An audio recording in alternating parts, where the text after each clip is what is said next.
What is going on, YouTube? PPS here. It is our YouTube play of the day. Two top spots for today's slate. Absolutely love today's slate. I hate that it's all in the morning, but hey, I work in the afternoon and I work at night, so I don't hate it. I get to watch all these games. Get to watch the Masters this morning. Obviously, one of the better days / weekends of the year. For sports, obviously, a lot of people love that golf. I love watching golf. I'm not good at it, but I love watching it. I'm trying to get better. So hopefully, just purely watching these dudes that are so good at ball striking, hopefully will help me to get a little better this next year when I start trying it. Hopefully, it starts warming up here, so I can get out on the course soon. So. Two spots today. I want to get into them right away. Obviously, I will talk about yesterday's plays probably tomorrow if I do a YouTube play of the day. We went 1-1, so nothing hurt. But yeah, want to make sure we let you guys know that before we get going here. So it is time to roll. So YouTube play of the days, I believe, are 5 and 3 at the moment. And let's add on to them. Let's go 7 out of 10 to start the year. First one, I'm going Chris Sale, 6 strikeouts with Spencer Strider, 7 Ks. Spencer Strider is just the numbers are unreal, dude. I was not expecting him to be up that high in velo right away to start the year, right? We ended up seeing him at that 97.5 was the average for his fastball there. Last year up to 98.2. But obviously he's phenomenal. Had 6 strikeouts on his fastball in the first outing, 9 total. I really also like to see that changeup. He threw it 6 times to lefties, and obviously none of them got put in play. Swing and miss on 4 of them. So obviously fantastic stuff. Adding that changeup will make him unhittable.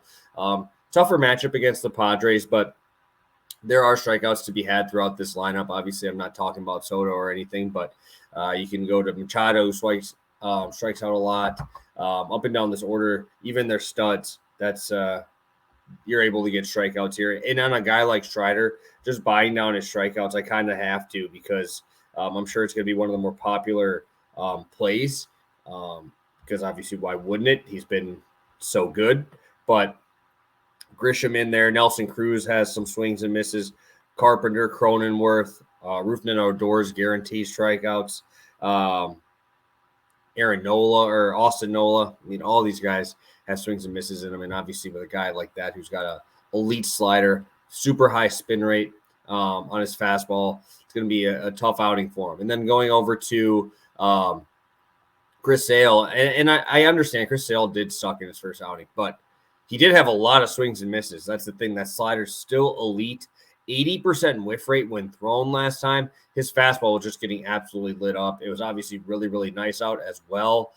We were able to see that ball travel a little bit further in Fenway. We're not in Fenway this time, right? We're in Detroit, where it's going to be extremely cold. Obviously, I lean pitchers in that aspect. I looked on Ballpark Pal.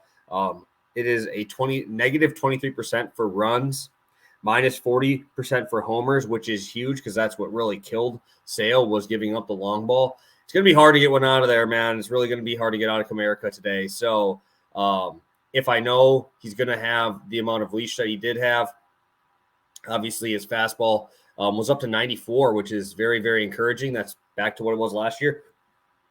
I'm all over Chris Sale here. Absolutely love this matchup. Obviously, I love fading the Tigers against lefties. Even just watching him last night against Christian Javier, he didn't even have his best stuff, really.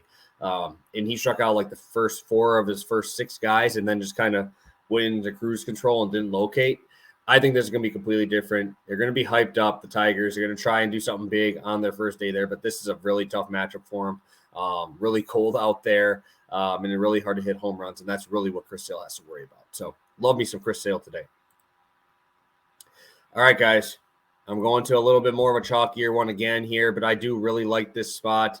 Kevin Gausman to record a win, minus 110 on DraftKings. I can't get away from the Blue Jays today, and I love fading Jordan Lyles. I love fading him on the road. This is his first matchup in Kansas City, so obviously I liked backing him in Baltimore because he is a fly ball guy, right? So it is very tough to it's very tough to get that ball out of Baltimore to left field, right? Because obviously they moved the fence back. The runs are 15% negative for this game, but the extra base hits and the wins into the gap and stuff like that is plus 12%. And I think that's where we're going to get this peppered, right? We're going to see this ball get peppered by this Blue Jays team. You're not getting many swings and misses here from Jordan Lyles at this point in his career.